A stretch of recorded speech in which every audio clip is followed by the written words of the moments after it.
مومنو، تمہارے باندی غلام اور جو بچے تم میں سے بلوغ کو نہیں پہنچے 3 دفعہ یعنی 3 اوقات میں تم سے اجازت لیا کریں. ایک تو نماز فجر سے پہلے، اور دوسرے گرمی کی دوپہر کو جب تم کپڑے اتار دیتے ہو، اور تیسرے عشاء کی نماز کے بعد. یہ 3 وقت تمہارے پردے کے ہیں. ان کے آگے پیچھے یعنی دوسرے وقتوں میں نہ تم پر کچھ گناہ ہے اور نہ ان پر کہ کام کاج کے لیے ایک دوسرے کے پاس آتے رہتے ہو. اس طرح اللہ اپنی آیتیں کھول کھول کر بیان فرماتا ہے، اور اللہ بڑا علم والا ہے، بڑا حکمت والا ہے.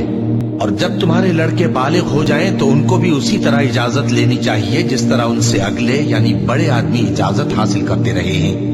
اس طرح اللہ تم سے اپنی آیتیں کھول کھول کر بیان فرماتا ہے، اور اللہ جاننے والا ہے، حکمت والا ہے.